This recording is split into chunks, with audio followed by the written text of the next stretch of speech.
I'm going to take a drink. And as soon as I get loaded up, we will get started. All right, so welcome everybody. I'm glad you're all here. Sorry I'm a minute late. I was actually watching Tom Brady throw his 100,000th yard pass. Not a big fan of Tom Brady, but no one will probably ever do that again, so that's kind of cool. So I was talking to Jenna before we began, and this is the first time since QuailCon that I can actually say that I'm caught up. I've got a lot of stuff I got to do, a lot of stuff going on, but I'm at a place where it's not overwhelming anymore, so that's kind of exciting. I did rearrange our entire office here, so I've got to kind of adjust a little bit. I apologize, so give me just a minute on that. And if you are new, I apologize because I've kind of been all over the place. But we will get started in just a second. All right, I think I'm okay with that. So, welcome everybody to the live Q&A. We do this every Sunday at 7 p.m. Eastern Standard Time on Sundays, minus the past 2 months. Been a little busy. But I'm back on track, so we're going to start this again. I will be live every Sunday at 7 p.m. Eastern Standard Time going forward for a live Q&A, a live question and answer. So if you have any questions, obviously ask now, and I will be happy to get to those questions and help you on your journey with Coturnix quail. We do a couple fun things here every Sunday if you want to participate. So if you want to let us know where you're from, it's always interesting to see where you're at in the world and where all the quail people are at. Number two, if you've hatched any hatching eggs from us this past week and have not told me the results, feel free to let us know in here. I'll write those down on our notes and add that to our numbers. Currently, we are sitting at a 71.8% hatch rate on chipped eggs for the year, so that's not too bad at all. And obviously, we support each other, so if you can hit the like button and support the channel, I would greatly appreciate it. But it is a live Q&A, so ask your questions, and that is why we're here. Now, with all that being said, this is more of a community setting, so I do go through all the comments and read everything, so I do get a little bit behind, but I do read all of the comments that are directed towards me. Sometimes you talk with it amongst yourselves, and I don't read those, but I do read them all. Now, I am switching to Tuesday. At 8 p.m. Eastern Standard Time, I will be doing another live Q&A, and that is called a rapid fire. So I'm not going to read all the comments. I'm only going to read the questions and answers. We won't be doing, hatch rates or where you're from or anything like that. It's just quick question and answer. So hopefully this is good for both parties. I love the community setting here where we all just come and hang out for a little bit, and I don't want to get rid of that, but I do want newbies or people that are not interested in the long drawn out thing to be able to get their answers, their questions answered in a timely manner as well. One more thing, I'm sorry. Okay. And then I've got two more announcements for you. One is I have suspended the 18 and under contest just for this month and next. We will be starting again in January, and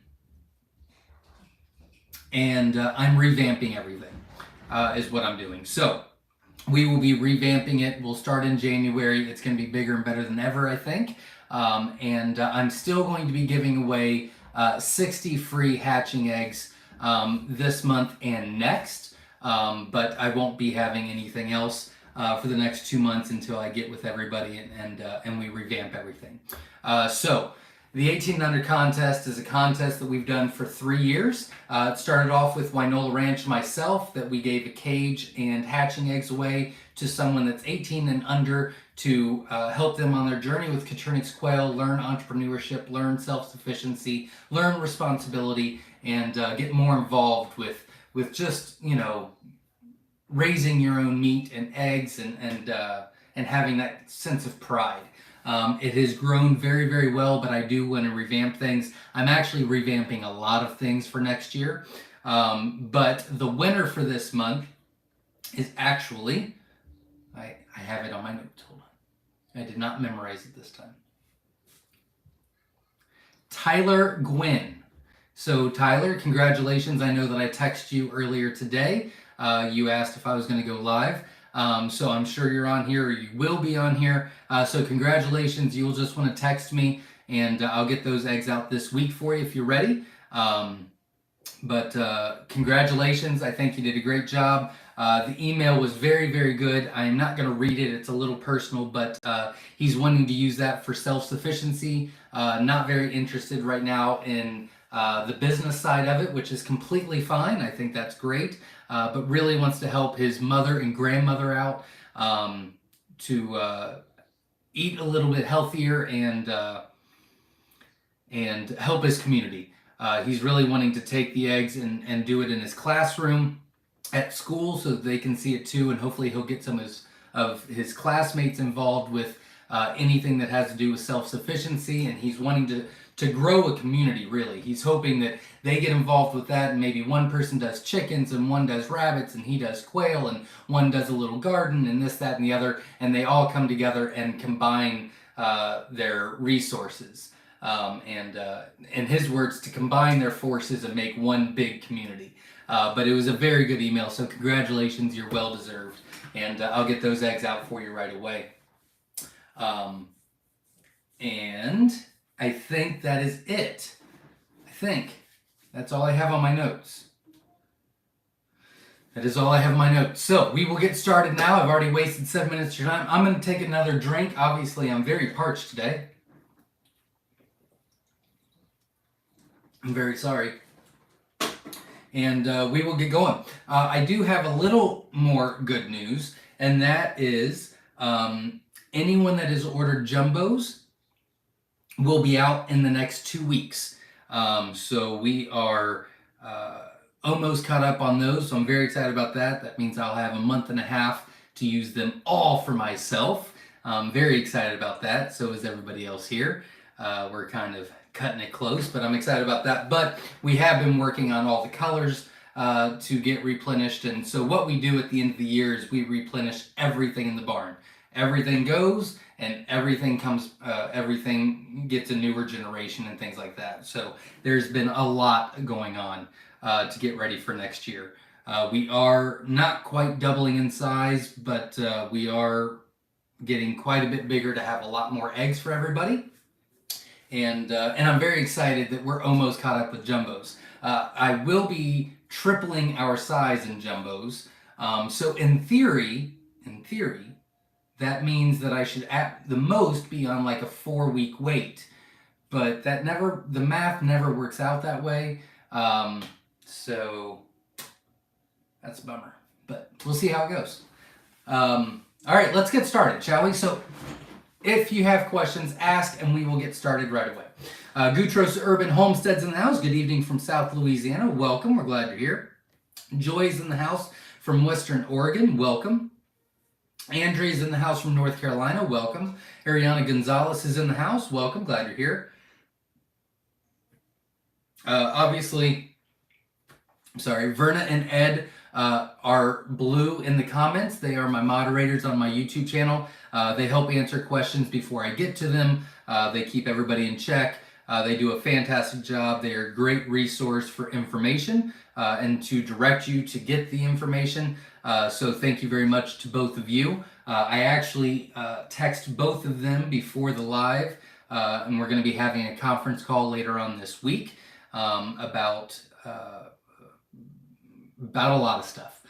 So I'm very excited about the changes that we're going to make, and I think that the changes that we're going to make on how we do things is really going to help the community as a whole. So I'm very excited about that. Stephen Fox says, hello, all you beautiful people. Hope everyone's fluff butt quail are doing great. There you go, absolutely. Ba with Ba 81's in the house. Hello, everyone. Thanks, Zach, for answering my text today about Tegu eggs. Not a problem. We do that, yes. I remember the text. I don't remember answering it. Sometimes I go in autopilot. I had a big long list, but I was like, man, if I get this list done, I'm actually caught up. So I was busting butt. Hopefully I answered it satisfactory. We do, I remember what the question was. So yes, we do. We haven't for a while. But yeah, it's a great resource to do that. Ann's in the house from Warren, Ohio. Welcome. We're glad you're here. From Lake Charles, Louisiana. Go Tigers. There you go. Ba with the ba. Chuck Muntink. I'm sure I butchered that, but welcome. My question is, I have 3-week-old first hatch of 13. 7 of them are males. When should I be concerned to separate them? I mean, the best practice is to separate them now. So I would assume that they're feather sexable. So I would just separate the males and the females now. It's not going to hurt anything. It can only help. If you don't have the space or the time and you can't do that, then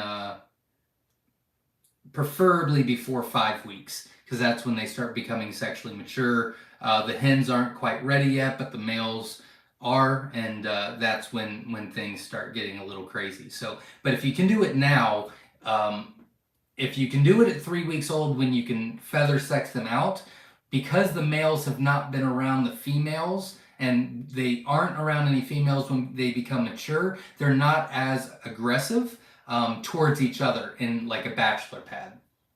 The Grazing Farmstead is in the house. Hey everyone, it's a great night to talk quail. Absolutely, welcome. I am very excited because I have a full list, half of them are already done, of YouTube videos. I actually had 3 to post last week and I had technical difficulties. It always seems that when the new iPhone comes out, all my technology starts to go bad. So that's been resolved.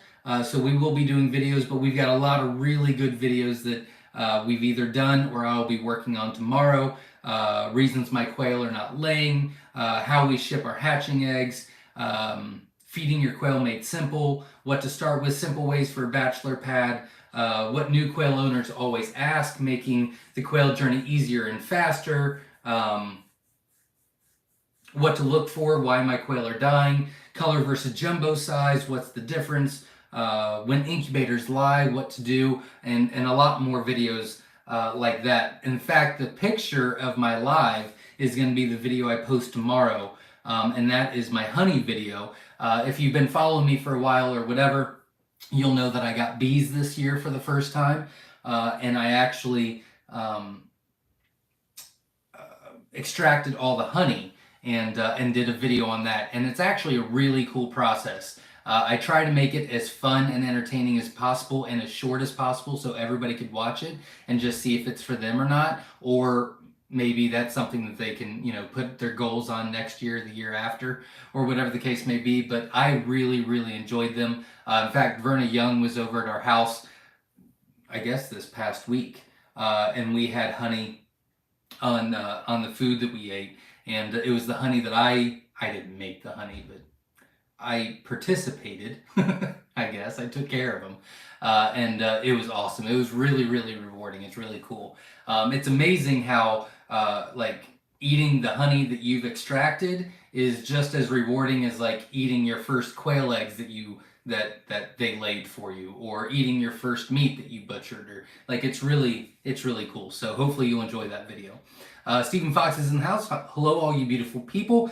Hope everyone... Oh, I read that one. I'm sorry. Let me get to where I was supposed to be.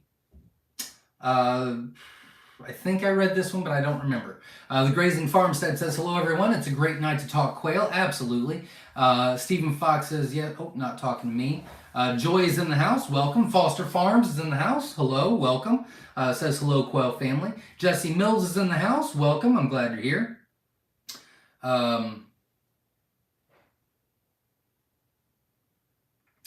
Daniel's in the house from Arizona. Welcome. Glad you're here. AJG is in the house. Welcome. Glad you're here. Daniel says, my first time attending a live Sunday chat. Well, thank you very much. Hopefully you have a good time. and learn some things. If you have any questions, feel free to ask. Make sure you hit the like button, support the channel. And I got to get back in the groove of things. So I've been kind of out of it. I was looking earlier today, actually, and I've been doing lives for about 3.5 years, close to 4. It's coming up on 4 next month, actually. And I've done lives every Sunday for 4 years straight. I've missed very few. In the past 2 months, it's been hit or miss. I've missed 2 or 3 in a row and then had one, and then missed 2 or 3 in a row and then had one. And so I'm back on track. I'll be consistent going forward. We're also going to do our Tuesday lives, which is just a rapid fire. So if you have a lot of questions, write them down throughout the week, get on there, and then just ask away, and we'll go as quickly as possible. Witch Doctor's in the house. Welcome. Glad you're here. Foster Farm says, welcome back to Land Above Water, Zach. Absolutely. I'm really excited about it. You have no idea. Psycho Word 360 says, hi, saying hi from Las Vegas. Well, welcome. Glad you're here. And, I'm sure everything in the world will break tomorrow and I'll be underwater again. But as of right now, I am above water for the first time in 2 months, and it feels wonderful.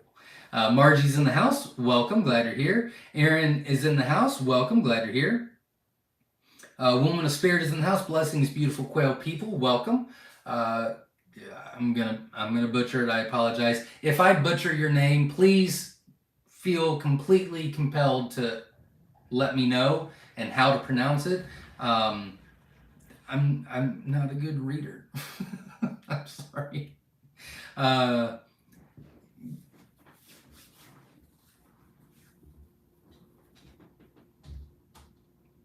Yep. Okay, here we go. Gyrocell Farm. I'm sure I butchered it. Please tell me how to say it. Welcome. Glad you're here. Says hello, everyone. Oh, man.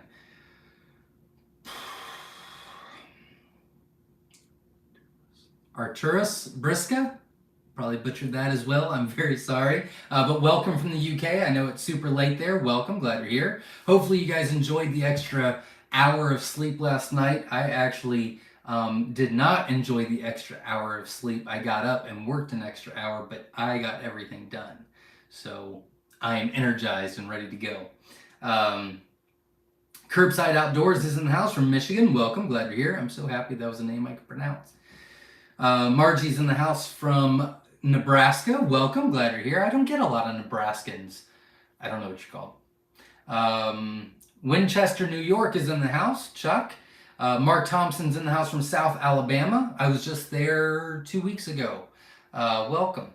I'm very excited that I have no plans on leaving the farm for the rest of the year. I'll leave the farm to go to the post office, but I'm not leaving the state.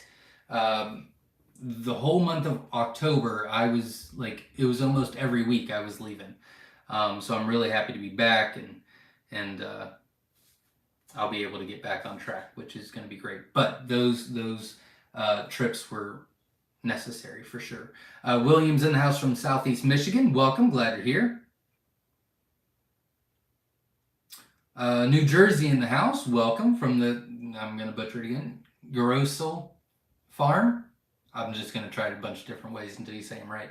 Robert is in the house. Hi, guys. I have 2 birds now that are getting pecked on the head. What do I do to take care of this? Because I don't know the culprit. Okay, so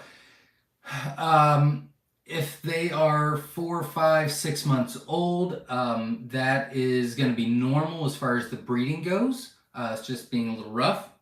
If it seems like they're scalping, make sure that you have 5 hens to every 1 male, and make sure that they're 3 quail per square foot. If you have 3 quail or 3 hens to every 1 male, it'll induce overbreeding, which means the males will continuously reproduce with the females, and then all the feathers on their head come off, all their feathers on their back will come off, and then they'll start bleeding from the scalp. Usually that's overbreeding. So it could just be, just make sure it's 5 hens to 1 male and a 3 quail per square foot ratio. Logan's in the house. Kentucky in the house. Welcome. Glad you're here. CVS 570 from Maryland is in the house. Welcome. Go Big 007's in the house. Welcome. Glad you're here. Jesse says, my eggs just went into the incubator, so I'll have hatch results in 2 weeks. Wonderful. Best of luck to you. I'm sure you're going to do great, but obviously keep me posted. Jose Ortiz is in the house. Welcome. Glad you're here. Cali Quail Keepers is in the house.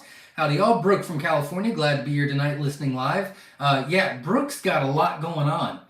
She's tearing it up in her quail business, and she's taken some different routes and introducing new things, and it sounds like she's doing fantastic. So I can't wait to get with her later on and get the full scoop. And it was great meeting her at QuailCon as well. Connie's in the house. LOL. Just found a new way to sex the quail. Turn on the vacuum. The males all squawk. There you go. I never knew that. There you go. Well, when I pressure wash, the males go crazy, so that makes sense. Have a question. Quail from same hatch, one started pecking on another. Pretty much the same answer. Make sure that it's 5 hens to every 1 male, and then make sure that it's 3 quail per square foot. Those are the 2 first ones. I would like to say, especially for all the newbies out there, or anyone that is having issues with their quail that they've not experienced yet, even if you're an experienced quail raiser, is, raising Coturnix quail, really raising any animal, is not really a science. It's process of elimination is what it is.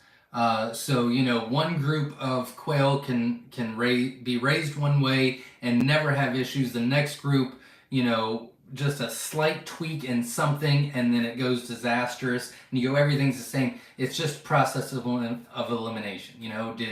Like, for example, incubators. You had the first hatch, it was 90%, the second hatch was 20%. Okay, well, you say everything was the same, and I believe you, but maybe the heating element went out and it was lying to you, saying that the heat was correct when it wasn't. Or the fan went out, so the temp was right, but it wasn't circulating.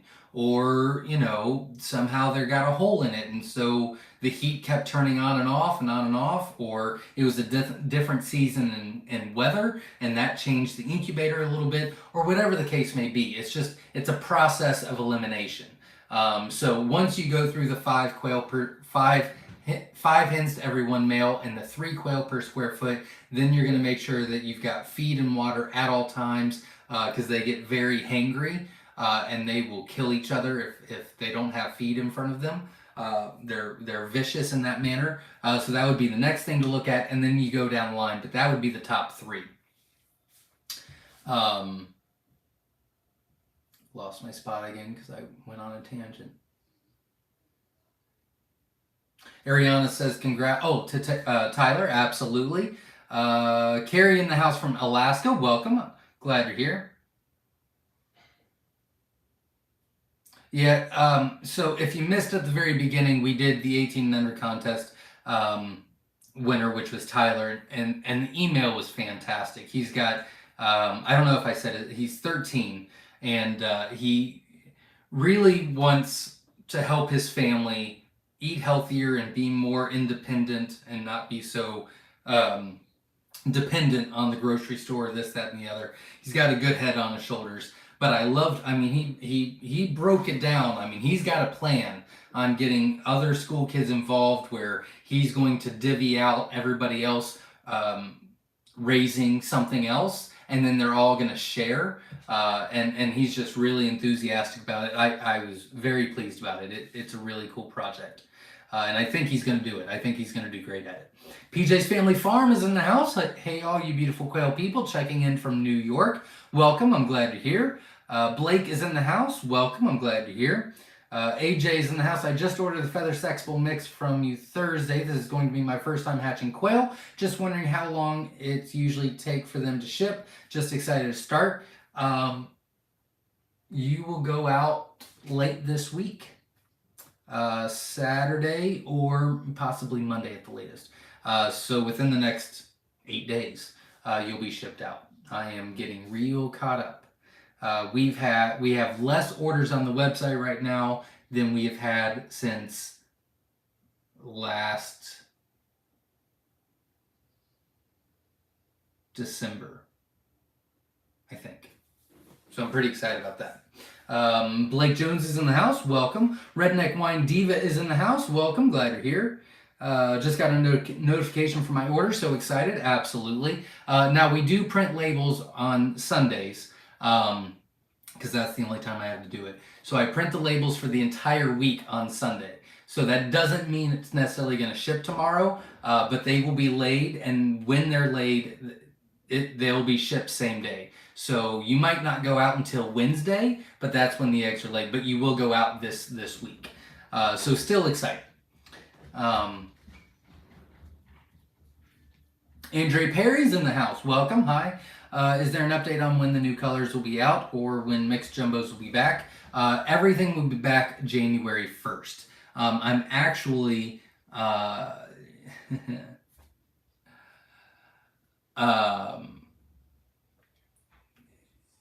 experimenting with some things, and so I'm actually using them right now. So I've just decided that we're going to put everything back on the website January 1st.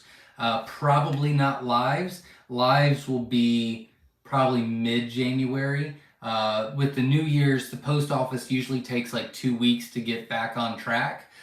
So with live quail, I don't want to do that until mid-January or February. But all jumbos, all new colors. I will be introducing 12 count cartons for jumbos that'll be on the website.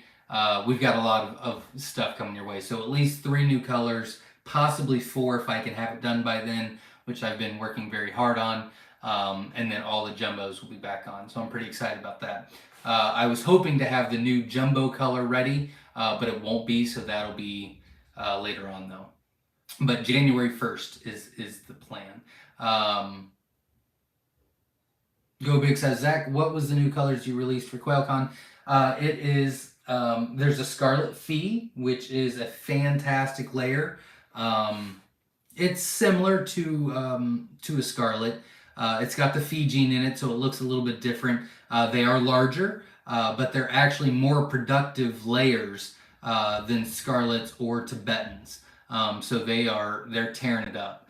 So I've been using those quite a bit to get caught up. So I'm pretty excited about those. That's one. There's another one that we call the Autumn Fee, and it's real pretty. It's really cool looking. And really what it is, it's an autumn amber with the Fee, and so it's like a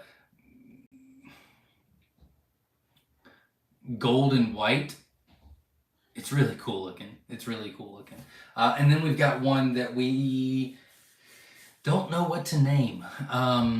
It's the prettiest color that we're going to introduce or have on the website starting in January. I mean, it's by far the prettiest. And it's breeding true, which is really cool. It's decently big. It's averaging 9.8 ounces. The eggs are fairly large. I think they're averaging 12 to 13 grams. And they're laying pretty well. We've had them for about 9 months now. And as of right now, the average looks to be somewhere around 290 eggs a year is what it's going to come out to be. So really nice, but we don't know what to name it yet, so we're still working on that. But that's the 3 that we're working on. Or, well, they're done. I'm just using them all. Marilyn says, ordered 50 jumbo wilds, 46 went into lockdown, 41 hatched. That is wonderful news. Congratulations. Love to hear that. 41 out of 50 jumbo. That's great. Congratulations. I love those numbers. Thank you for letting me know. You did a great job. Jose says, I have a question with quail eggs. If it's not washed, how long are they good to be left out on the kitchen counter without refrigeration, or do they have to be washed in the refrigerator right away? They do not. My rule of thumb is they're good for 2 weeks either way. You can unwash, you can wash, either way, they're good for 2 weeks. And then if you put them in the fridge, they're good for 2 weeks in the fridge. If you leave them on the counter, they're good for 2 weeks on the counter. Once they're laid. So that's what we've always done with our corporate accounts. And that's worked well for us. And and no one's ever complained. Linda Easton Waller's in the house from Sacramento, says hello, Quail peeps. Good to see everyone here. Absolutely. Glad to see you as well. I actually need to get with you this week. I did something for you, and I'm having a little trouble sending it to you, so I'll need to get with you. Redneck Wine Diva says, trick to vent sexing 8-week-olds this time of year.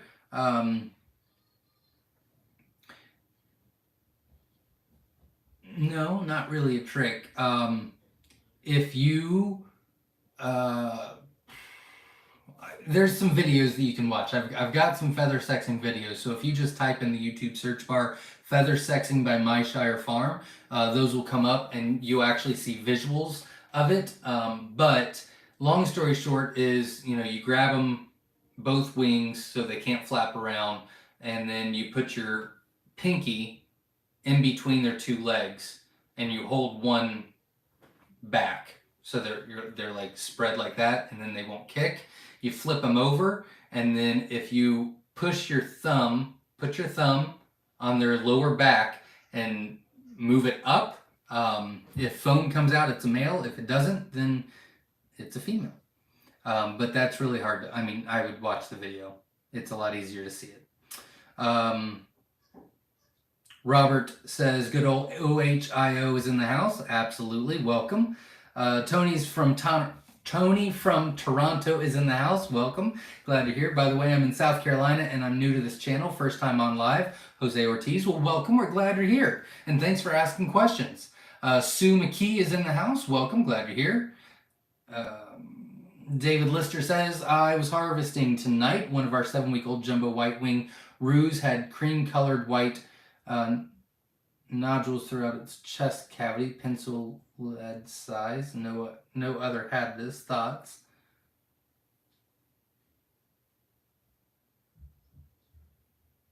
No, I don't know. We've seen, it's rare. Like, 1 in every 500-600 will be like discolored on the inside or something weird looking in there. But doesn't seem like there's any rhyme or reason. Sometimes they're kind of smaller, like they should be a lot bigger, so maybe they were runts or they didn't develop or whatever. But sometimes they look good from the outside. They were just weird on the inside, so I'm not too sure. I don't really have an answer for that, unfortunately. Callie Quail Keeper says, my pansy fee, pearl, and fab fee from QuailCon are all laying. First eggs yesterday, 6 weeks and very hefty. That is wonderful to hear. Congratulations. And first egg, yeah, so they should be laying full force all through winter, which is really nice. New Jersey's in the house. Welcome. Carrie's in the house. Thank you for the last batch of eggs. Had a great hatch rate from them. Well, thank you very much. Let me know what it was, and I'll write that down for our records. Ooh, I'm gonna have to get used to talking as much as I do on these. I haven't done it for a while. Beam Farm is in the house. What is the best way to get rid of some eggs? I'm into an AI Clean with the jumbos. They sell it on, and I just can't find a platform to sell the eggs sometimes. Usually people don't like my answer, but it's the best answer that anyone's ever going to get because it's real. Everything local. Everything local. I see a lot of people try to... okay, so we didn't ship eggs for the first 2 years of us being in business. We didn't ship anything. It was all local. That's all we focused on. We got a ground business going. And we still have those corporate accounts to this day. And they're a lot. And they've kept us in business more times than not. Shipping is fine to do. We do it. I'm not saying you shouldn't.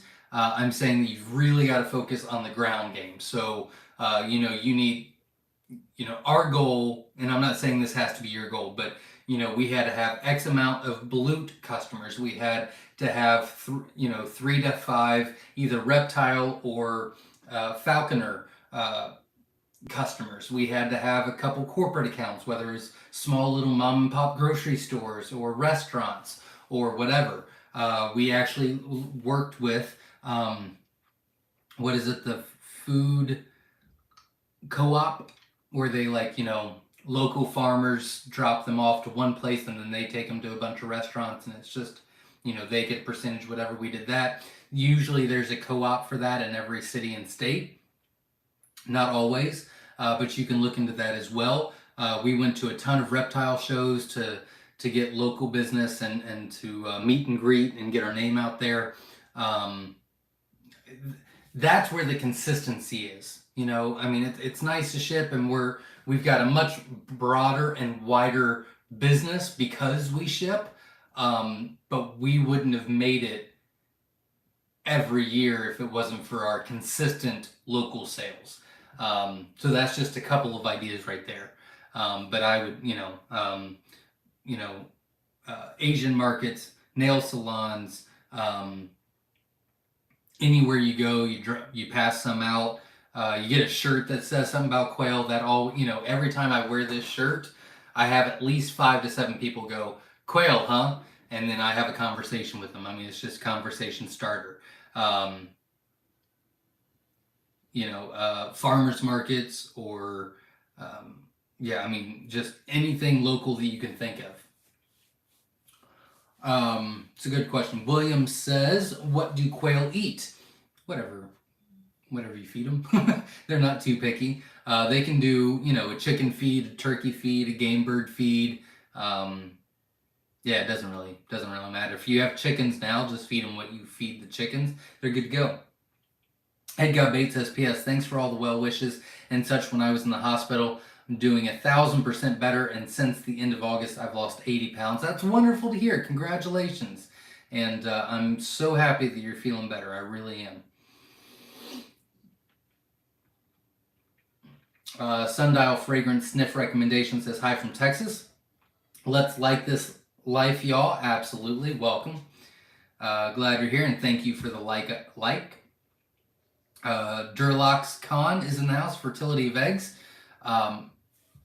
Don't know what you mean. I'm sorry. I need you to be a little bit more specific with your question.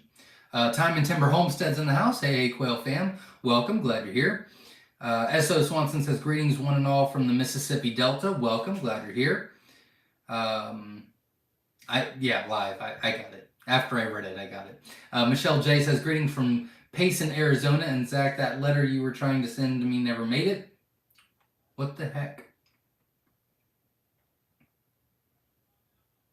I know I shipped it out because I thought I shipped it out, and then you were on a live and you said I didn't get it, and I said that's because I just found it, and then I shipped it the next day with the eggs.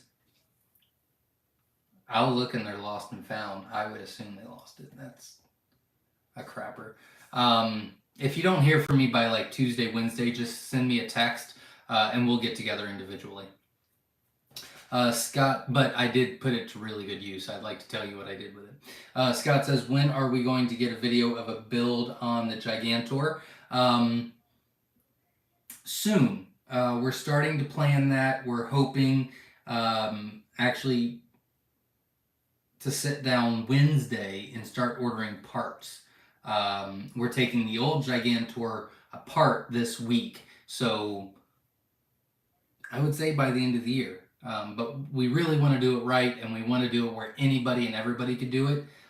So we're making it very, very, I don't want to say easy, but capable for anybody and everybody to do. So I'm pretty excited about it. Anne's in the house. "Hi, my older female are becoming irritated with each other." Give them something to do. Give them a little sand bath, or put some cucumber in there.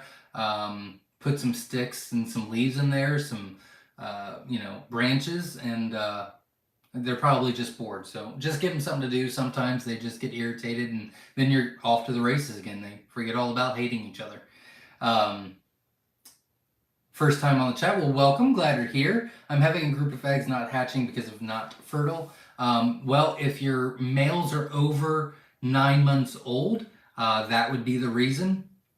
They tend to lose a lot of fertility after they're 9 months old, so switch those out. Make sure that there's 5 hens to every 1 male, and then make sure that it's 3 quail per square foot. So if you have a big aviary, sometimes the hens refuse to let the males around, and they won't fertilize the eggs. So 3 quail per square foot. 5 hens to every 1 male, and make sure that the hens the males are under 9 months old. Preferably, yeah, under 9 months old.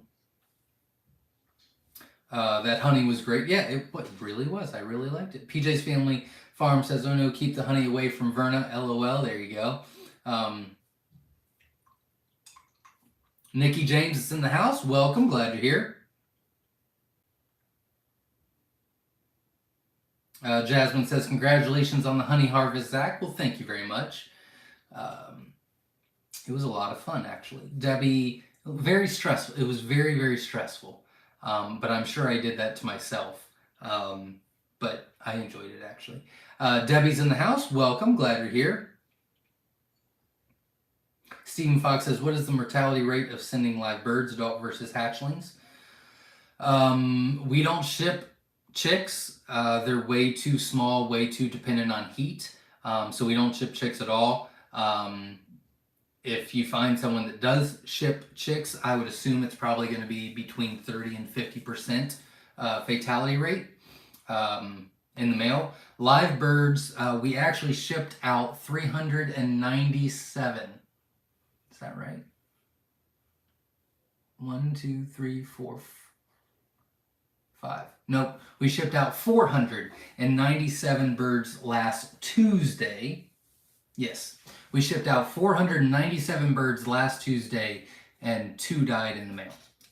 And that order, I think, was 2 days late in shipping. It might have been. Might not have been. There was an order that was 2 days late in shipping, but I think that was a separate order, and none of them died. I do believe. But it could be the same one. I don't remember. Anyways, out of 497 quail that we shipped out last week, which was getting cold, 2 died. So we do pretty well with that. We actually have a video on how we get the live birds ready to ship if you want to watch that. It's on our YouTube channel. And if anybody has any questions that I don't get to or you don't have time to watch, if you just go to the YouTube search engine and just type in anything you want to know about quail and then just put by Myshire Farm, that video should show up. Like, so if you put in shipping live quail by Myshire Farm, that video on the live bird shipping process will go, like, it should come up first and foremost, and then you can watch that video. So that might help a little as well. 1 roux to 3 hens. Typically, that's going to cause aggression or territorialism, and the hens will start getting beat up real fast. Jeff says, "Skycross quail in the house." Like the name. Welcome. Welcome back, Zach. Thank you very much.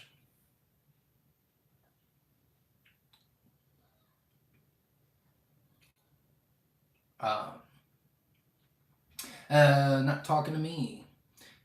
Thomas is in the house, says, "Testing." Well, welcome. We're glad you're here. Let's see. Yeah, I would check how old your males are, because again, if they're over 9 months old, then that would be the issue.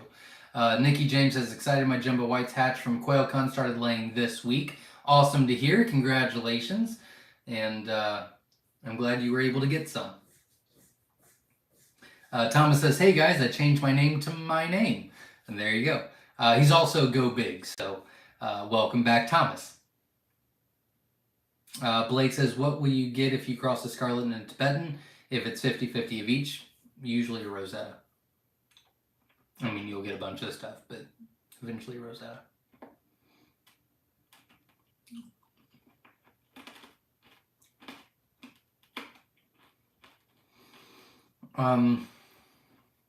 Trying to find the next comment, I'm sorry.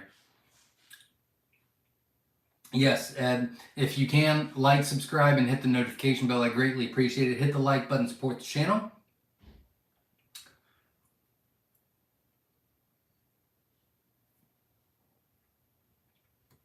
Daniel says, "At what age should egg layers and or breeders be replaced, retired by the next generation and called?" That's a great question. In fact, I'm going to do a video on it. I'm going to answer your question, but I actually want to write that down.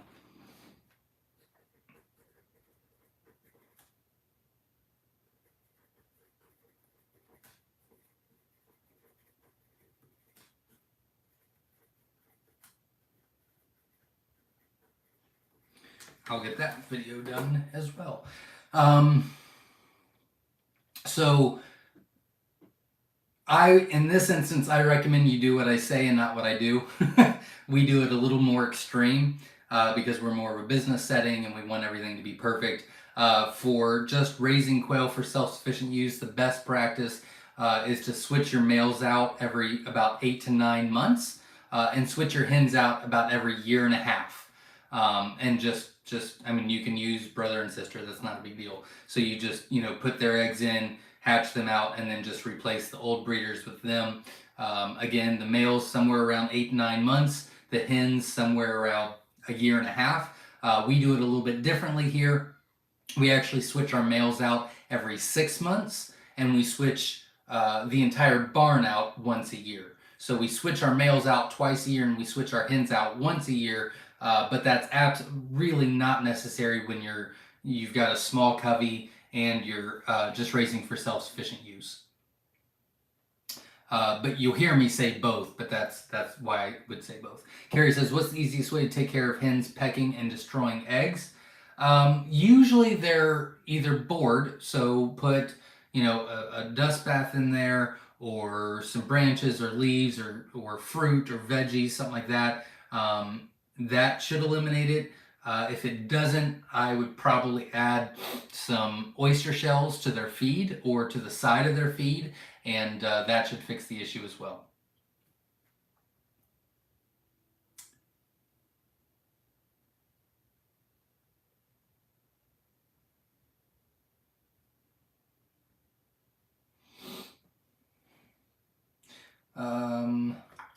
Diana Tuttle's in the house. Hi, glad to be here. A little late from Kansas. Well, welcome. Just like Chris from Slightly Redneck says, we don't take attendance. We're just happy you're here. But welcome. Switch the males from cage and into another cage, then put... I don't know what that means. I think you're talking to someone else. Adam Lee says, hi, I'm new here. Is there a way to reduce the smell? I have a quail room, and for the record, I clean every day, but the smell does not go away. Thank you. It's a good question. Circulation is key. So we've had 3 different quail buildings. Now, the first one was just a lean-to that was already attached to the barn when we started, and then we moved to our 2-car garage, and then we actually built one. So, I mean, 2 of the buildings were already here, just not being utilized. But when we decided to build our quail building, it was very important about the smell. So, we've got airflow coming in this way, and then we've got 2 industrial fans up high where it's sweeping it out and it's circulating like this. And then we also have windows that open up on the sides to help some fresh air come in. So circulation is key. When we were in the garage, there was hardly any circulation at all, and it was awful. And so what I did was I actually tacked on to every cage on each side of the cage one of those car air fresheners, and that actually helped a lot. I haven't done it in a long time, but it did help a lot because we were cleaning the cages every day as well, and it was a lack of circulation of air is really what it came down to be. So that at least masked it a little bit.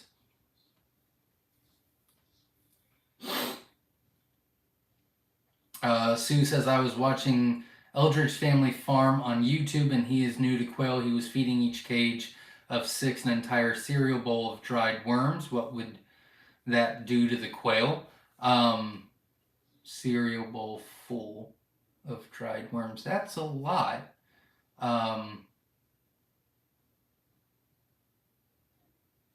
I've never given them that many of a supplement before.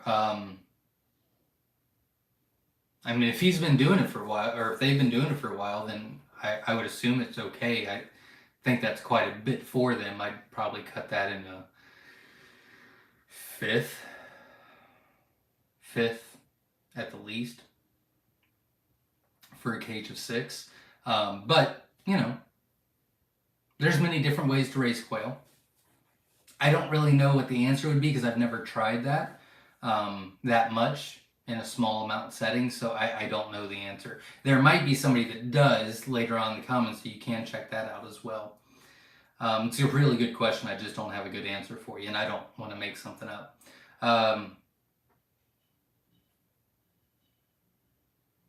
Jose says, did you say 1 quail per square foot in their coop? No, it's 3 quail per square foot. Yeah, 3 quail per square foot. If you do 1 quail per square foot, they're going to get very, very territorial because they've got way too much space for them. So 3 quail per square foot, they get along, they're happy, they're fertilized eggs, they're not getting over... 3 quail per square foot and 5 hens every 1 male is a great thing to do. Miss Chris Farm Feast says, when will you have live breeding sets available? Probably mid-January when they'll be back on. A Ruffled Feathers Quail Farm, love the name, says, have you ever raised Bob White or Tennessee Reds? I'm trying to find out how many eggs that they lay a year. It says online that they lay 12 to 18 eggs in a clutch between May and August. How many eggs a year total? We did raise Bob Whites a while ago, like 6, 7, 8 years ago. I can't remember. Long time ago. I think, well, they're only seasonal layers, and I think it was like 60 eggs per hen or something like that. I don't know. I don't quote me on that. I really don't remember at all. They weren't for me, so I don't know. I'm sorry. But they are seasonal layers. They only lay for 3 months a year, and they don't necessarily lay every day either. They are a whole different way of raising quail. I mean, it's a whole different thing. La Sierra Acres Hatcheries in the house. Hello, everyone. Hey, Zach, checking in from Riverside, California. Been a while. Hope you've been doing well. Absolutely. Glad to see you on, and welcome, and thanks for joining. I'm just getting started with quail. Which incubator do you recommend to start out with? It's a very good question. I try not to recommend. However, I'm in the process of doing 2 more right now. But I have done 3 incubator reviews that you can check out. I've done the Hovabator, I've done a Little Giant, and I've done a Nurturite 360. I've had good success with 2 out of 3 of them. I did share the process in a video. It is under the playlist on our YouTube channel called Quail Products, I do believe. Quail Review Products, Quail Product Reviews, something of that nature. I would watch those and find out which one works best for you. The main difference, well, there's 2 main differences. It's either plastic or styrofoam. You'll need to decide which one works better for you. So, for example, I like the plastic. George, which is my right hand here at the farm, likes the styrofoam. Neither one of us is wrong. It's just what we prefer. And then the other is either circulated or not circulated. And it should have a fan, in my opinion. I will tell you that. You should get something that has a fan. It's so much easier. But I really don't like to recommend one because I think there's an incubator that's going to fit your personality. But I would check that playlist out. They're short videos. I think they're at the most 12 to 15 minutes long. And it goes through the whole thing. You'll find out if you like it or not. I gave you the good, bad, and the ugly. And we're currently working on 2 incubator reviews right now. It's a very good question. I hate not answering it, but everybody is different. Feathered Connections Homesteads in the house. Hey, sorry, checking in late, but I'm here. Happy Sunday. Good to see you. Well, welcome. Glad you're here. Feathered Connections Homestead is doing a lot in their business as well. They are blowing it up, so congratulations to you. And I'm very proud of where you're at and where you're going. Jose says, from New York, but living in South Carolina now since 2010. Well, welcome. We're glad you're here.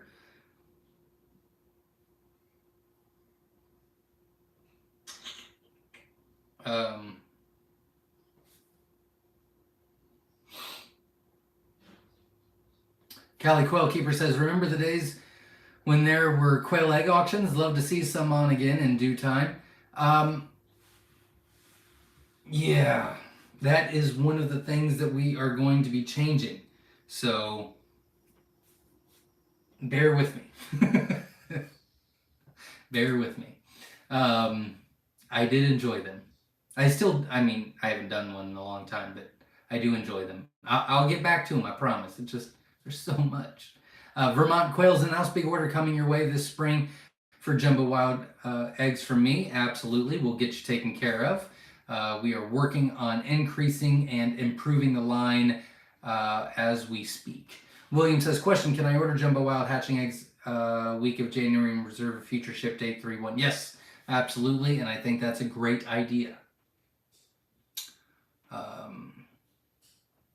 Feather Connections Homestead says, my hatch at home Utah customers are experiencing their first hatches this weekend. So excited for them. Teaching the quail addiction one quail at a time here in Utah. Absolutely. And you are doing a fantastic job. So congratulations to you. Miss Chris's Farm Fee says, when will live quail be available for shipping to PA? Not until mid-January. I'm done shipping live quail for the rest of the year. We put on 10 breeder sets, 10 female sets, 10 teen set, well, 20 of each, I'm sorry. 20 breeder sets, 20 female sets, 20 male sets, and 20 teen sets. I don't know, 3 weeks ago, 4 weeks ago. And then I decided that when they were sold out that I'd be done for the year, but I got to get ready for next year.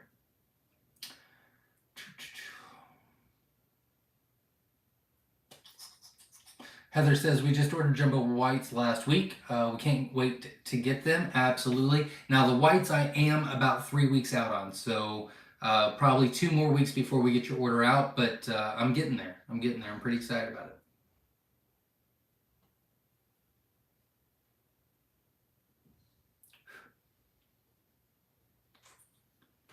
Everybody's talking to each other, which is good. That's what all this is for. I just got to read through them. Rad305 says, good evening. I have one quail that hatched 8 weeks ago that has a lot of mucus and like a cough. Seems like a rep infection. What's a good treatment for that? You're not going to like my answer.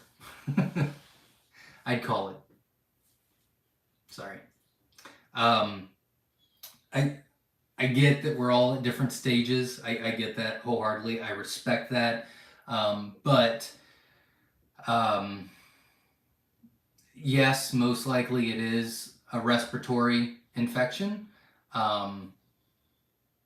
It's not worth the time for that quail, and it wouldn't be a good idea to put him or her into a breeding program, nor is it a good idea to put them with other quail until it gets better. So in my opinion, I would call it. Sorry. You don't have to. Just giving you my opinion. William says, my son and 5-year-old grandson, to hatch the eggs I got from you, they had 11 to hatch. I broke my leg and had to spend 31 days in the hospital and 3 surgeries to save it. They did good on the quail. I am so sorry to hear that. I wish you all the best, and I hope for a speedy recovery. Hopefully you're doing well. And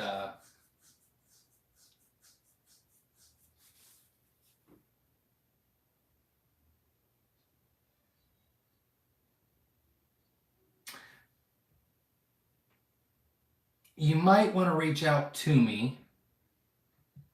If only 11 hatch, that might be under our 50%, I would assume, because our smallest amount is 25, unless it was something odd about the order. But, we guarantee a 50% hatch rate no matter what. So if you didn't get that, feel free to reach out to me, and we'll get you taken care of. But I wish you the best of healing up.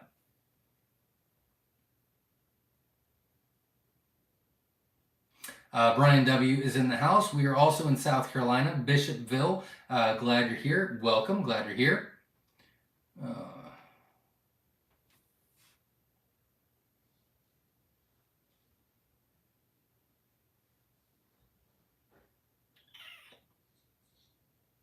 First time in the chat. Well, welcome. Hopefully you're learning some things and enjoying yourselves and meeting some friends. Thomas says, we didn't do well grinding feed. I do not. So I try to be respectful of how other people raise quail. So, there's many different ways. I'll tell you how I do it. I'll tell you what the best practice is, and I will explain why. But usually I'm a little vague because there's many different ways to raise quail, but I am so anti-grinding feed. I've seen so many horror stories, and then you'll find that 1 out of 10 that go, well, I've grinded feed for, years and years and not had any issues. Yeah, but the other 9 people are having massive issues. So I am very anti-grind on feed. I would never recommend grinding feed ever, ever, ever.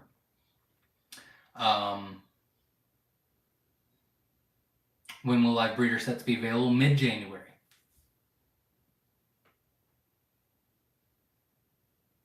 Yusuf is in the house. Welcome. Glad you're here. Looks like he might be getting back into the quail, which I'm very excited about. He's actually doing a lot of other things right now, which looks really, really cool. Can't wait to get with him in a few weeks and try to get some stuff off of him and see how I do with it. But it sounds like he's doing great, so congratulations to that. Vermont Quail says, will your jumbo wild eggs go up in price for January? That is undetermined. So what we do is we actually have a contract for our feed. We haven't signed that New Year's contract yet. So it really depends. No eggs will be over $1. I can tell you that. I refuse to go over $1 on anything. I think currently they're at 80 cents. They might go up 85 cents, or they might stay the same. If they bring me my feed and say, hey, we raised you mid-year, so we're not going to raise you for the next year, then great. I don't know the answer to that. So it might a little bit. It wouldn't be astronomical. I'm hoping not. I really don't like increasing prices at all. I know it's, it is what it is. It's the cost. I get all that. I don't like it. I've got a problem with it. Everybody else here is like, hey, it's just the way things are. And I'm like, I don't want it to be that way. But we'll see. Yusuf from Massachusetts is in the house. Welcome. Glad you're here. Charles says, first time watching, my dad is wanting to start this. Well, welcome. If you have any questions, feel free to ask. And it's a great community. It's a great project. It's a great self-sufficient animal to do. It's very, once you get your foundation, it's very easy and simple. There's some learning curves. I'm not saying it's all easy, but once you get through it, you're good to go. And it's a great project for anybody. I mean, from kids to great grandparents and everybody in between. In fact, I had a guy that called me. I usually don't answer my phone, but he left a voicemail and I called him back. Usually I don't. But he was 98 years old, and he just wanted some quail for himself. He didn't even know if he was going to eat the eggs, but when he was a kid, his grandfather had quail. And he just wanted to do it again, just to do it, and to show his great-grandkids and great-great-grandkids. Great-great-grandkids. And it was just the cutest thing ever. And so I'll be shipping some out to him and helping him on his journey. So that's pretty cool too. I don't know why I told you that. I really like the story. Build and Grow 21's in the house. Yep, thanks to you. I now know I have 3 roosters instead of 2 and 13 hens. There you go.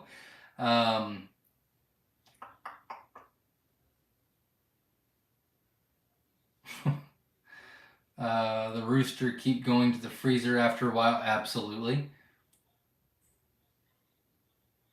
How much for 30 eggs? It really depends on what you order on the website. If you go to our website, which is myshirefarm.com, there's a lot of different options, and pretty much the prices range from 50 cents an egg to $1 an egg.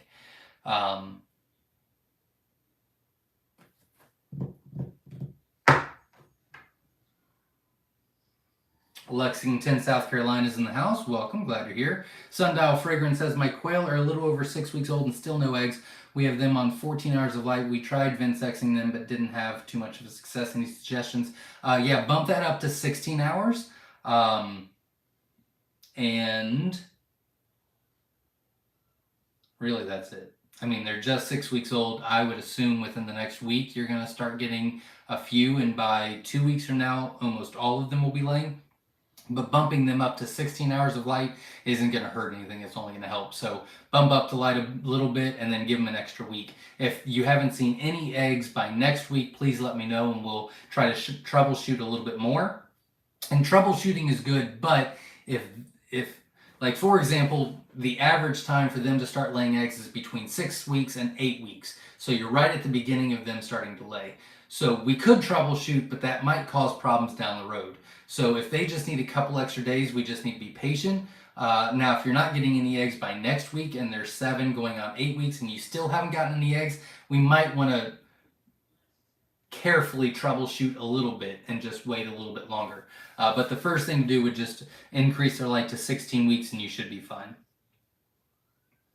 Catfish Shack RV Homestead says, we got our eggs on time. We ordered 50 and you sent 60. That was very kind of you. And thank you. We bought your eggs and plan to get state certified to sell to local diners and farmers markets in Kansas. That is awesome. I wish you all the best and I hope you get a great hatch rate. Obviously, keep me posted.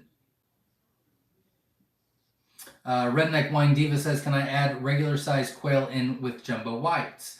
You can. If you do the regular size quail, you will get different colors, which is not a problem. They're all going to lay, they're all going to lay eggs. They're all good for meat. That's not a problem at all. The only issue with that is when you put non-jumbo with jumbo, it's so much easier to lose the jumbo weight than it is to increase the jumbo weight. If you put them mixed together, then, let's say your jumbos are 12 ounces and your standards are 9, then 9 times out of 10, you're going to go to about a 10.5 average on everything. To increase the size, you have to be very strategic about it. It takes a lot. It's very easy to lose the weight. It's very, very hard to gain the weight. So kind of opposite of my life. North Georgia Quail says hello from North Georgia. Got my order of jumbo whites Friday. I put them in the incubator on Saturday. We will see how this hatch goes. Absolutely. Good luck to you. And obviously keep me posted. Oxford Prepping's in the house from Pennsylvania. Welcome. We're glad you're here. Have to go. 3 a.m. comes early. Have a great night, ladies and germs. Absolutely. Thanks for stopping by. I really appreciate it. The Journey is in the house. John from Louisiana. Welcome. We're glad you're here. Jose's in the house. When you switch out your female 1.5 years, can you eat the female? Good for meat and eat. We do. It can be a little bit tougher, but I mean, if you cook it right, it's not a big deal. We eat some of our old breeders. We do have a contract to a falconer that takes all of our old breeders at the end of the year, but we do hold a few back for us. Usually about 4 months, because first quarter I have nothing for us. Like everything goes out, everything. That's our busiest time of the year, and then a month to recoup, and then I can start butchering again for our family to eat. So we eat it. It's fine for us. Some people don't like it, but I think it's fine. It is a little bit tougher, but I mean, they produce so much for you, and then I'm not going to complain about a little bit more tough. So, I just put some extra sauce on there and we're good to go. Jose says, same for the male when you switch them out. Yep, absolutely. Well, if you're switching them out at 9 months, they don't taste any different at all. Sundial Fragrance Sniff says, Zach, are you deworming your quail? No, we have never dewormed. If yes, what are you using and how often? Nope, we've never dewormed.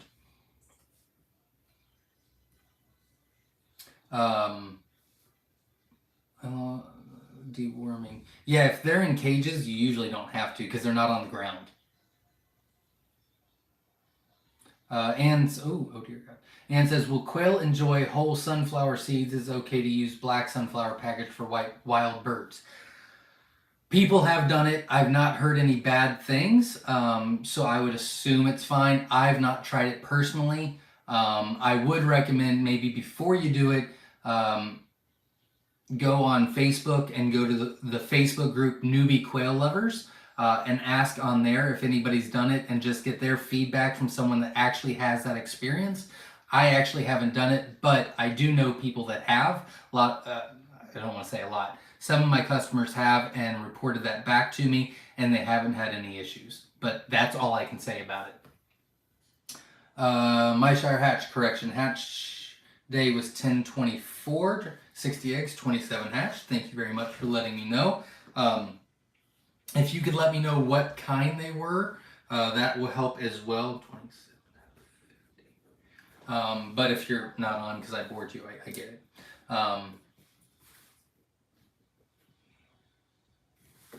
But if you're on, if you could let me know what kind you ordered, like Feather Sac Spore Mix or Jumbo Whites or Jumbo Wilds or whatever. Oxford Prepping says Farm Innovations. I was assuming that's his or their recommendation for the incubator. We're currently working on that one now, so I don't have an opinion on it yet. Edgar Bates says I have a little giant. It does a good job with some help. There you go. S.O. Swanson says all incubators can work if you monitor and give assistance. I agree wholeheartedly. Knife is in the house. Hey, from Tampa, if I may ask. I'm trying to sex link some quail with the jumbo white wilds work with Egyptian males. What? You cannot get sex links with any whites. If that's your question.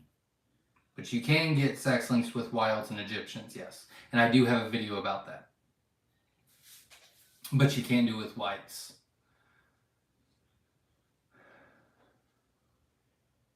S.O. Swanson says if you... Oh, okay. If your fingers are idle, don't forget to hit the like button. Absolutely. Hit the like button, support the channel. I greatly appreciate it. I lost my spot. I'm so sorry.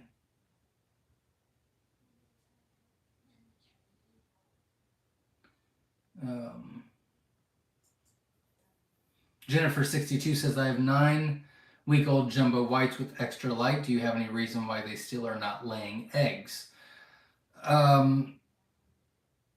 So this would be the time that we would want to troubleshoot a little bit.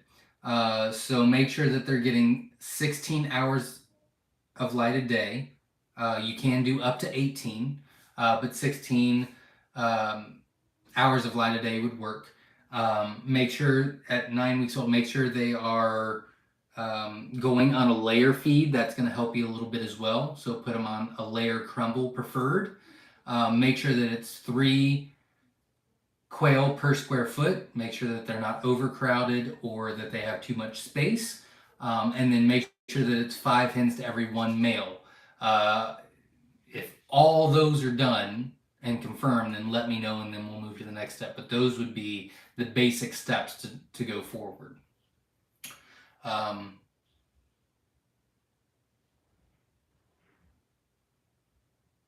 Jose says, I'm learning quite a bit tonight on my first time here. Well, thank you very much. I'm glad you're here, and thanks for asking the questions. Full Quiver says hi from Steve in Iowa. Welcome. My eggs arrived on time yesterday. They look great. I put them in the incubator midday today, first time. That is wonderful. Good luck.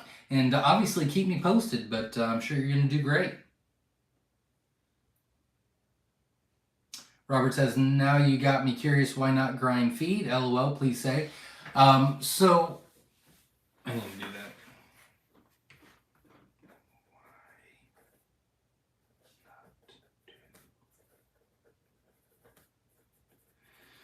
that. Okay, so much smarter people than me have explained this to me. I'm going to try to regurgitate the information to you, but I still need to wrap my head around it, and I'm going to do a video on it where I'm more prepared. But long story short, at the oh dear God, it's not starting well. Granary, where they're making the feed. So, you know, there's pellets, and then there's crumbles, and then there's mesh, whatever, right? Okay, there is a science behind each one. So when they are making pellets into crumbles, it is precisely where it needs to be cut. right? It's exactly where it needs to be crumbled for each crumble to have the right nutrients and vitamins in there. Whereas if they make it into a mesh, it's the same deal. It's a scientific thing. Like they've got it down to an art and a science. They've got hundred thousands of dollars of machines that specifically do this on purpose, right?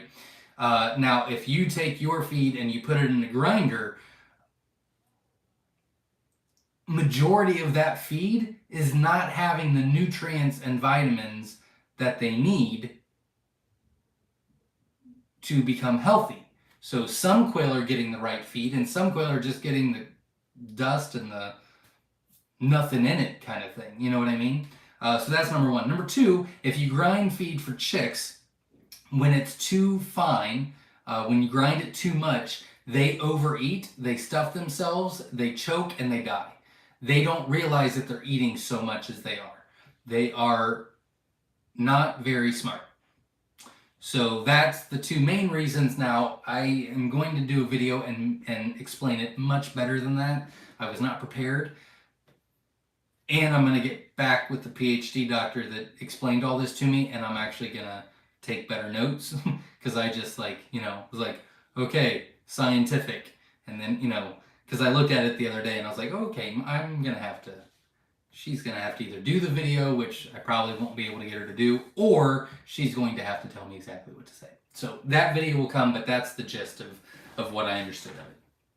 And I agree. I have a ton of customers that grind their feed, have a lot of fatality in their brooders. I tell them to stop grinding the feed, and within days, no more losses. So, I mean, it's proven, and that's why, but I need more of an understanding of why.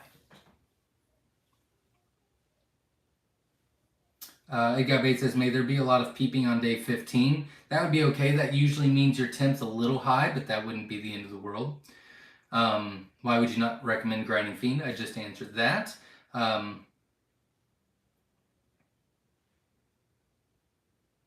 Redneck Wine Diva says, your food bill would scare me. Well, it scares me every month. I hate it.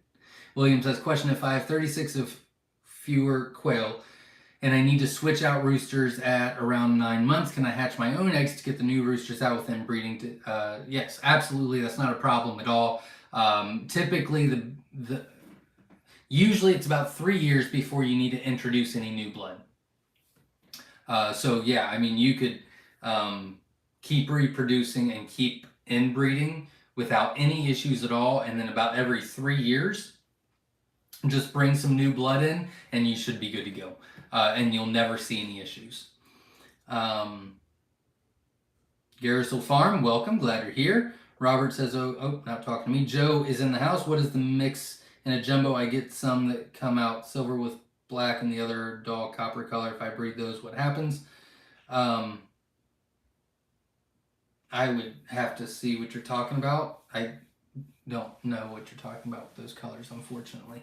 But in the jumbo mix, you get wilds, you get Egyptians, you get white wings, and you get whites.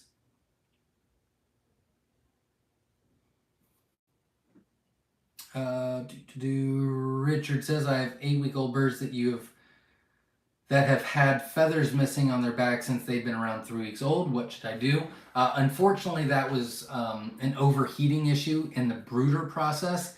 Those don't grow back until their first molt, which is usually in about 6 months. So they just get too hot in the brooder, whether they're too...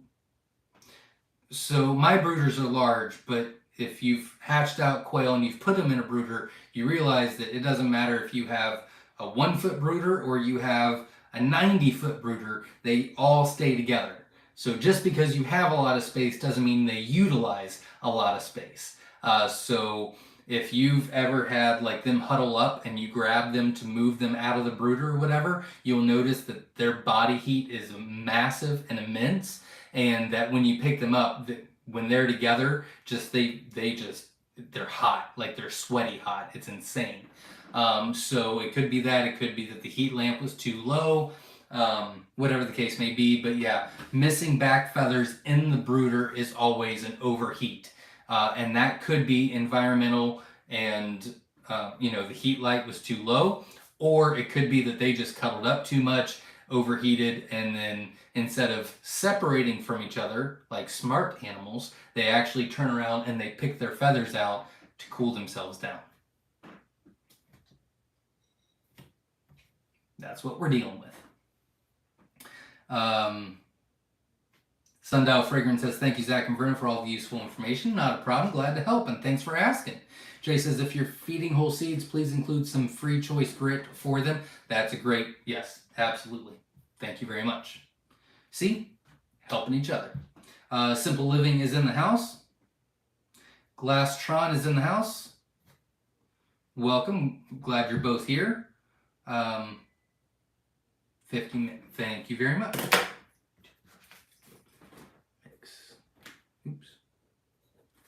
Thank you for letting me know. Glad you're still here. Oh, I hate when I do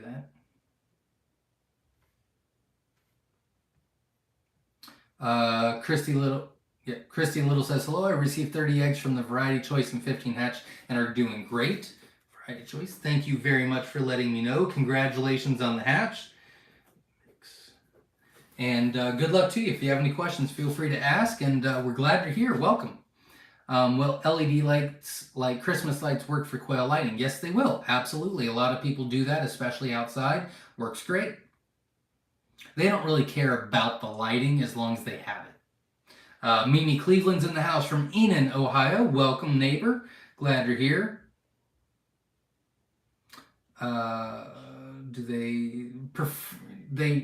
Preferably they need to be white or clear. Either one. And no flashing. Whew, they don't like that.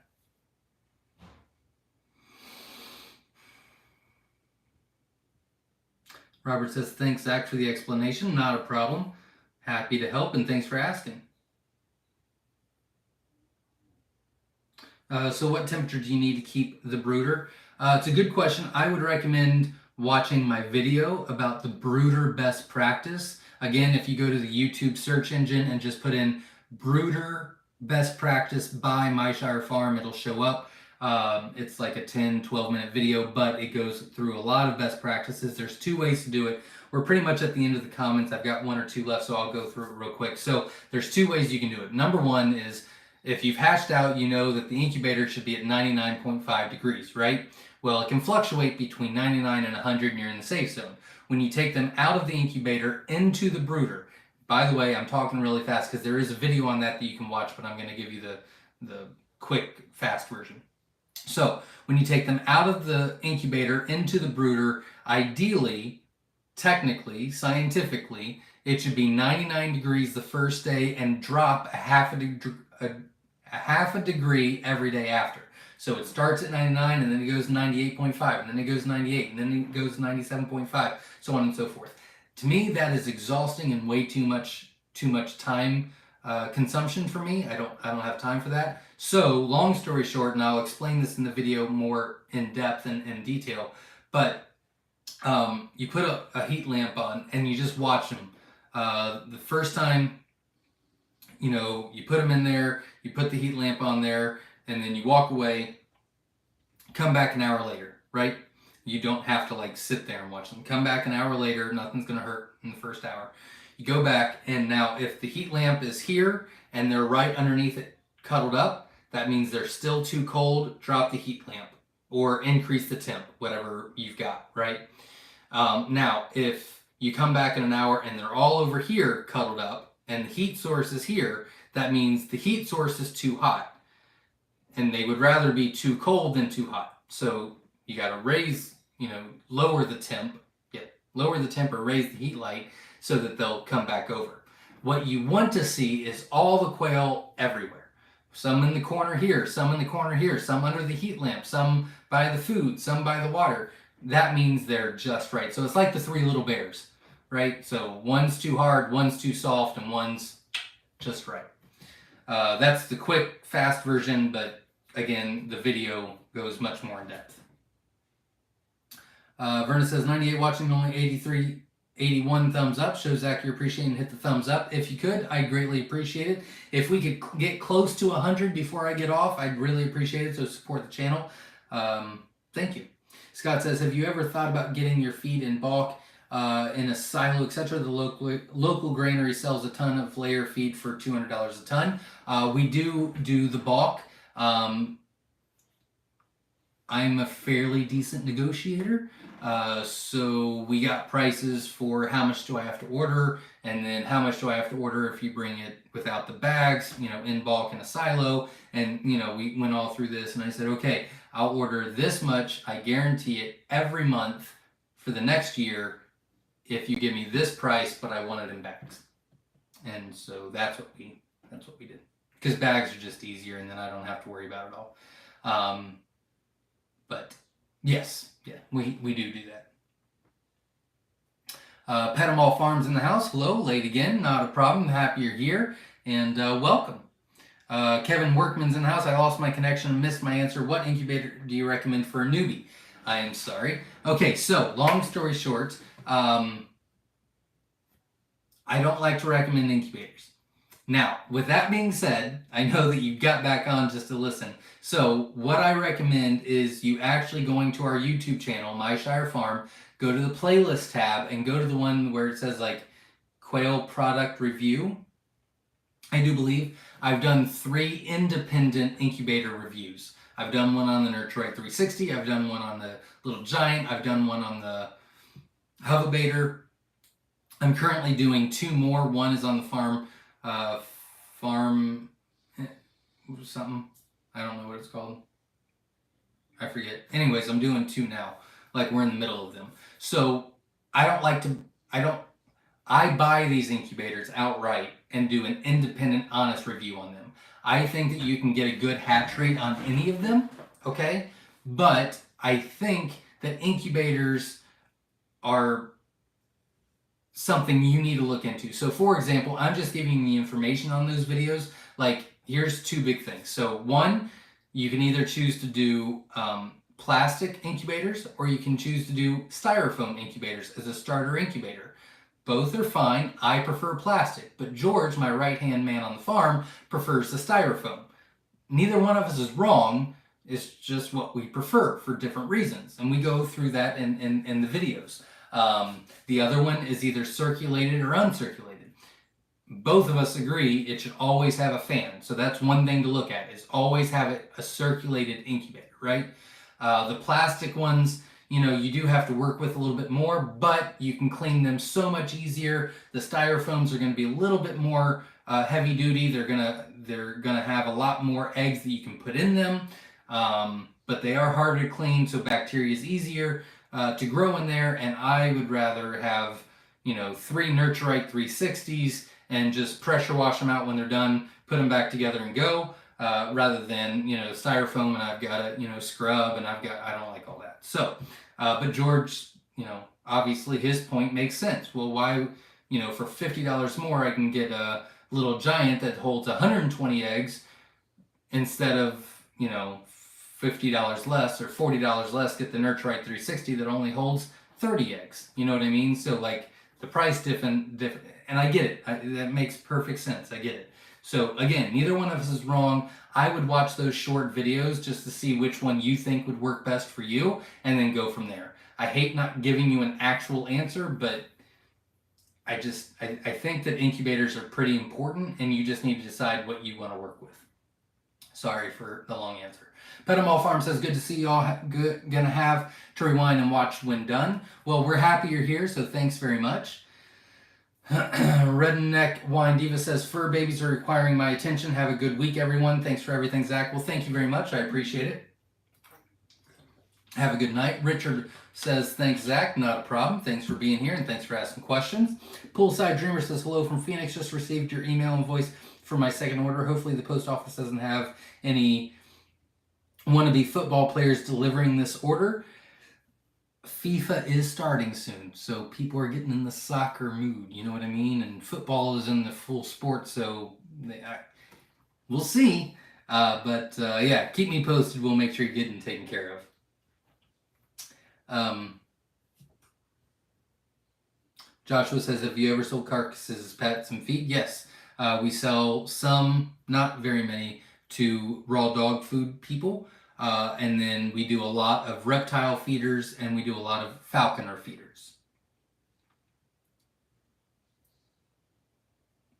Yeah, farm innovations. That's what it is. Carrie says, hi from New York. My first time catching a live. Woohoo, there you go. Well, welcome. We're glad you're here, and welcome to the community. Farm Innovators Incubator is what you were trying to say. LOL. That's correct.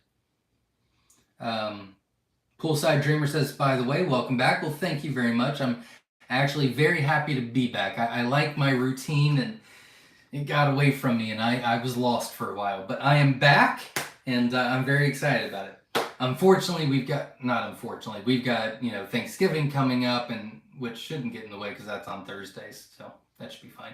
But Christmas, so New Year's, so there's a lot of holidays coming up, which kind of screw everything up a little bit. But we're gonna stay on track, stay focused, and stay consistent. That is the goal. Woman of Spirit says, everyone have a great weekend. Blessings all around. Absolutely. You as well. Christy Little says, what kind of egg rollout cages for inside do you recommend? For inside, I really like Wynola Ranch. They are either at wynolaranch.com or quailcage.com. They are metal cages. I use those. I like those. You can also look at dalesquails.com. That they're both family-owned small businesses, so I love them both. One is in Wisconsin, maybe, and the other one's in Texas. Wynola Ranch is metal cages. They're fantastic. We've worked together for going on 4 years. I've never had a problem with them. They're amazing. Dale's Quails we've been in contact with for about 14 months, 17 months maybe. They're really good. Great guy. They're wooden cages, so either one would be okay inside. It just depends on which one you would like, but I would look at both and decide what works best for you. Carrie says, thanks. I'm just starting out. We hatched 10 littles 4 weeks ago today. That's awesome. You should be getting eggs in just a few weeks, so good luck. Congratulations. That is it, everybody. Thank you, everybody, for showing up. I really appreciate it. We are getting back on track. I've got a video loaded and locked and loaded and ready for you tomorrow. I got about 7 of them, but those are not uploaded to YouTube yet. They're on my phone. But we've got a lot of videos coming your way, so hopefully you'll enjoy that. We are going to be live every Sunday at 7 p.m. Eastern Standard Time. We will be live Tuesday at 8 p.m. Eastern Standard Time. We've got a lot of videos coming your way. I've got a honey video that I think is very, very enjoyable. Even if you don't raise bees, this was my first year doing it, and I was just showing the extracting process. There's some really cool stuff in there, so hopefully you enjoy that. We're doing videos on, well, I haven't done that one yet. How we ship hatching eggs, feeding your quail made simple, what to start with, simple ways for a bachelor pad, why is my fertility low and what to look for when incubators lie, colors versus jumbo size, what's the difference, why quail die and what to look for, when to replace breeders and add new blood. We're going to be showing you Papa's project that he's worked on almost all year. I'm going to show you the poop system. I'm back on track. So I hope everybody enjoys it. Make sure that you get the word out about Coturnix Quail. Make sure you get the word out about the YouTube channel because I've got a lot of really good videos coming your way. So thank you very, very much for all of you showing up. Thanks for staying so late. I really appreciate it. I will be back Tuesday at 8 for a rapid fire Q&A. It will not go this long. It is strictly question and answer, but thank you very much for being part of the community, and I appreciate it, and we will see you next time. Thanks, everybody. Have a great night.